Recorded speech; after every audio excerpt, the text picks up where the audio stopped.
Hello, listeners. This is Kat, and welcome back to Put Your Hands Up Podfics. This will be the continuation of Verdant Revolution. This will be Part 24, Chapter 22, entitled Necessary Subterfuge. The world bathed in the sounds of screeching metal as the zero-pointer was torn apart from the inside out. Impact force caused the metal to shear apart as it traveled upwards and internal systems overloaded and tore themselves free. Any examinee that could see the gigantic robot could do nothing but stare as plumes of orange-crimson smoke were discharged in a series of cascading system failures. Uraraka still had her eyes closed and her ears plugged, but even then she could hear the roar of the explosions and see the flashes of light. The atmosphere changed, and she knew she was safe, that somehow the guy from before had dealt with the massive robot. She cracked one eye a bit to see what was going on. Sewer, she was curious, and was blown away by what she saw. She could see the man's back from where he stood, broad and strong, coiled with tension and pain.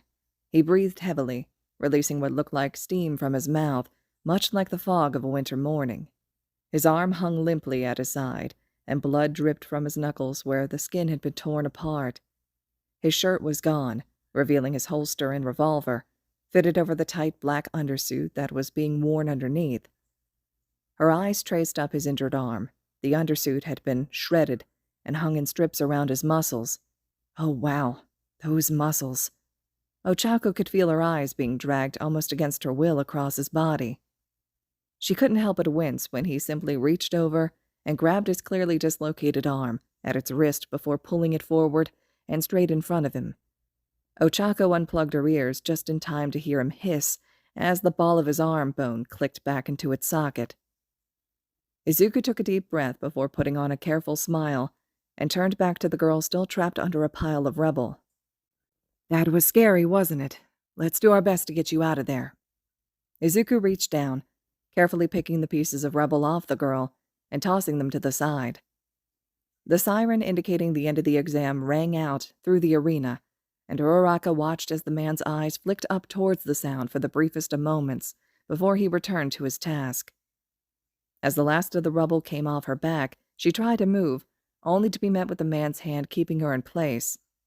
"Whoa there, don't move yet. We don't know what kind of damage that debris landing on you might have done. Let me check you over before we move you. My name is Midoriya Izuku. Yours?"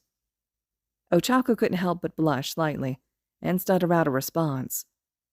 I'm Uraraka Ochaco. Thank you for saving me."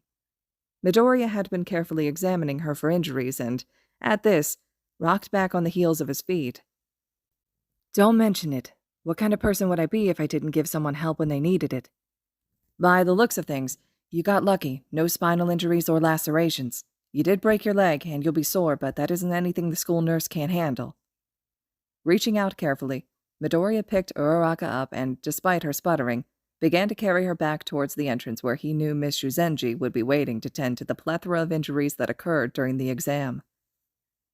Ochaco had prepared herself for a lot of things that day: failure, success, giant killer robots, and even getting herself seriously hurt trying to get into the hero course. What she had not prepared herself for was to be carried in the arms of a 6-foot man, much less a man that had the physique of a Greek god. Uraraka couldn't help her face when it heated up, and she certainly wouldn't have come out of her mental spiral if it weren't for Midoriya suddenly stopping and sighing. When she looked around confused, Uraraka found one very tired-looking, purple-haired boy, with Midoriya's rifle on one shoulder and the other hanging limply, much like Midoriya's had been before he resocketed it.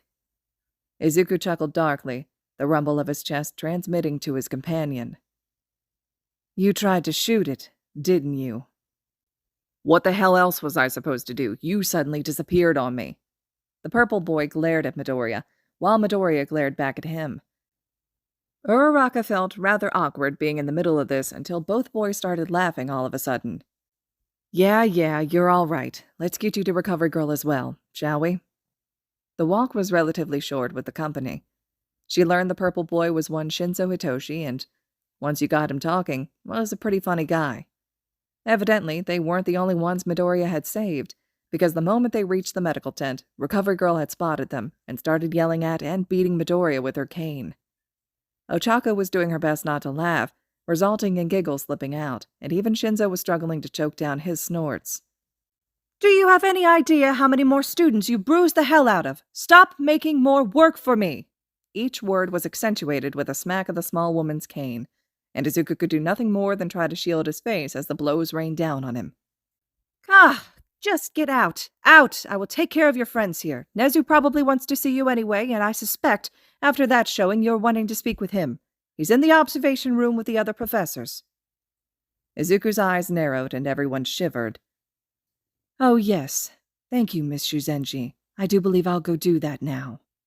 Midoriya turned as if to leave, and Uraraka called for him, remembering something. Oh, wait! We should all exchange numbers first. That way we can talk.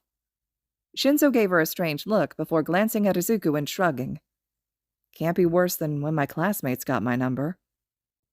Sorry, guys. I've not got my phone on me right now, but here.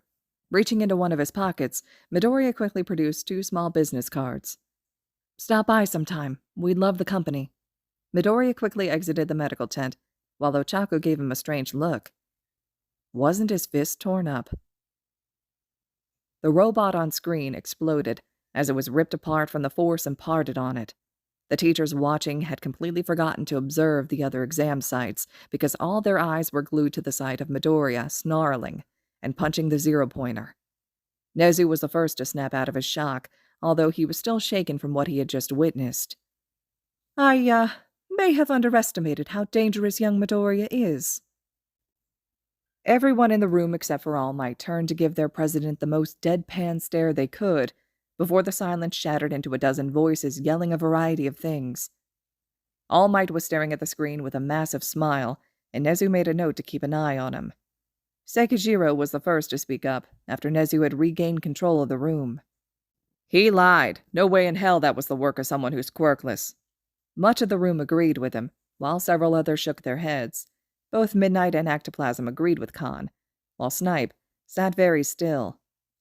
I had to run him through a full check for his carry license. He was diagnosed quirkless at age 4 when it didn't come in, was tested for a quirk when he was put into a coma, and recently had it redone to give the disbelief in the media some closure after the slime villain incident. He's quirkless. That isn't possible, though. Kayama chimed in now, with a serious face. Okay, sure, with the proper training and experience, even someone quirkless could move like how he moved, fight like how he fought. But he's only 18. Where the hell would he have gotten that level of training or experience? That's not even taking into consideration that he punched a building-sized robot to pieces in one shot. I don't particularly care either way. Everyone turned to find Majima nursing a bottle of what looked suspiciously like whiskey. Where the hell had he pulled that from? Do you know how much repair work I have to do now? God damn it all. Hound Dog rumbled from where he was sitting and watching the examinees filter out of the testing zones. As much as I hate to agree, it doesn't really matter at the moment, if he is or is not quirkless.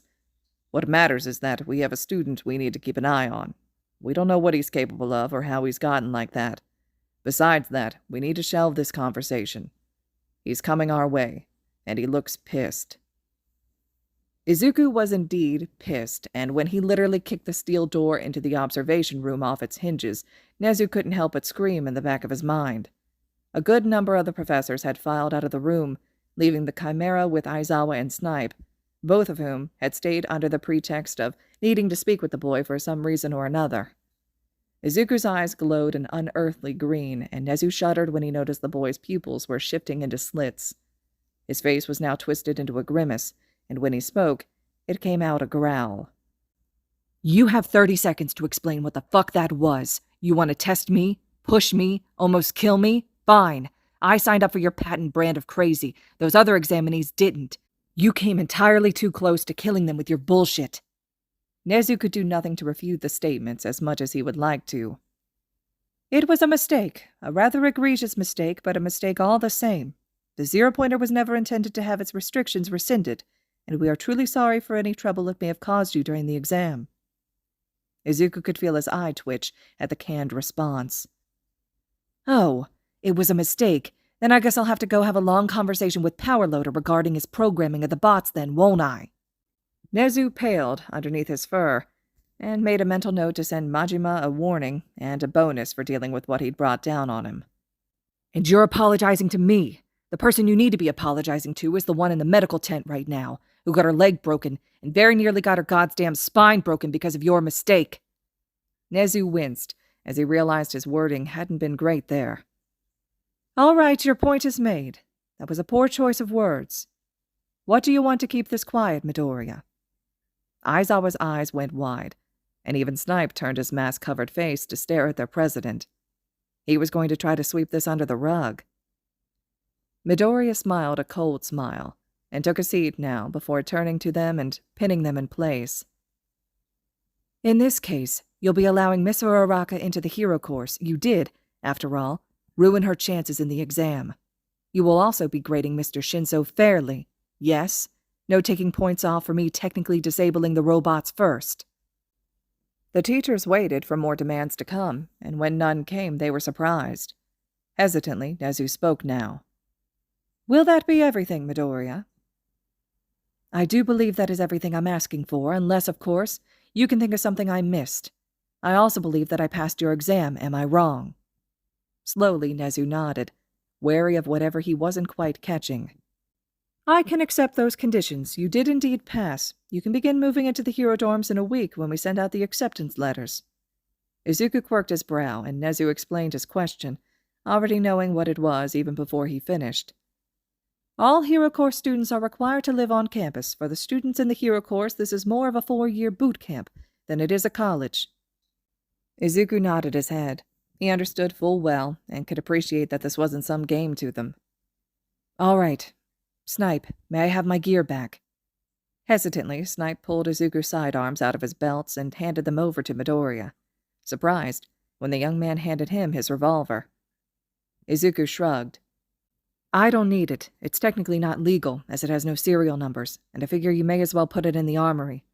It's an old model, but a sidearm is a sidearm. Could be useful for starting your 3rd years as firearm training. Snipe would have loved to take the plasma rifle as well, if only to disassemble it and find out how it worked. But he had a feeling pushing that right now would be a bad idea. Izuku had made it most of the way to the university gates when Aizawa caught up with him. Problem child. Izuku turned and raised his eyebrows, snorting at the nickname. I'm hardly a child, sir. Yes, well, you're all children to the professors here, and until you've got your license, it'll stay that way. I've not seen the president squirm like that before. You could have gotten more out of him. And if I know that, you know that. Why didn't you? Midoriya began to shrug when he stopped halfway through the movement inside. The best deals are the ones where both sides walk away feeling like they screwed the other. Not that I wasn't pissed, mind you, I still am. But I got what I wanted from it, and anything else would have just been overkill, especially when I plan on attending the institution. I'm guessing you didn't just catch up to ask me that, though. Aizawa shook his head. No, I didn't. At the start of every year, I play a little game with the students. I need to know how capable they are and their potential. As you apparently know, I've expelled plenty and have no qualms with doing it day 1. Izuku snorted because of the understatement. There was a reason there was no Class 2A currently. Yes, well, considering how you react to these things, you'd just ruin my entrance to the class. So rather than have that occur, how would you like to play a little game with me? Izuku smiled now, an excited, sharp smile that Aizawa returned with his tired, bloodshot eyes. He purred out his words now. Oh, sir. You do really know how to cheer a problem child up. I have the perfect idea, too. Yaoyorozu was excited and extremely nervous. She'd put so much effort into memorizing everything from atomic structures to other countries' histories. She had even managed to get through the recommendation exam, much to her surprise. She had practically been certain that she was going to fail and have to take the normal entrance exam. Nervously, she pushed through the main doors of the dormitory. She'd never stayed with other people before. Would they like her? Was she good enough to be here? Momo shook her head. She'd gotten through the test, hadn't she? Maybe 6 steps in the door with her suitcase, she tripped over the entry rug. Oh well, I guess that's a sign, isn't it? Momo braced herself for the impact of hardwood floors that never came. Are you okay, ma'am? Her eyes snapped open, and it took her a moment to realize that she was being held up by a pair of very masculine arms. Midoriya? Looking up as she regained her footing, she was met by a well-built man that most certainly wasn't Izuku. He was shorter, and his facial features plumper, without the stressed lines that had already begun to ingrain themselves into Midoriya's face despite his age. His eyes and hair were a shade of silver she'd only seen on her kitchen utensils, while black streaked through his hair, breaking it up. Why am I thinking about Mr. Midoriya at a time like this? I'm rather sorry for grabbing you like that. I just didn't want you to hit your head or anything. Momo stared for a long moment as the young man descended into a panic storm of words before she rapidly waved it off. No, I should be thanking you. It was a massive help, and you saved me from what could have been a major injury. So thank you for that. Is anyone else here? The young man couldn't help but blush, and he shook his head. No, we're the only ones here right now. I'm sure that plenty of people will start showing up by the end of the day, though. We all have to be here before sundown, or we forfeit our spot in the hero course. Momo couldn't help but smile at the young man who barely seemed to be keeping himself from descending into a nervous wreck. Well, I'll be sure to settle in before everyone gets here then, so I can greet everyone as they get here. I'm Yayorozu Momo, and you are? She reached out to shake his hand, and was surprised when he stared at her in awe for a moment. As in the daughter of Yayorozu Industries. It's such an honor to meet. Momo's laugh cut him off, as he realized what he was doing again, and she watched as a blush spread across his face. Sorry. He took her hand in his, and gave her a shaky smile. I'm Iwasaki Hiroki. I look forward to working with you. All right, listeners, this concludes Chapter 22 of Verdant Revolution. Chapter 23 will be up next. Drop those comments below because I'm so curious as to what you all thought of this one. Izuku confronting Nezu, Aizawa and Izuku now working together on some things. Let me know what you thought, and as always, thank you all so much for listening.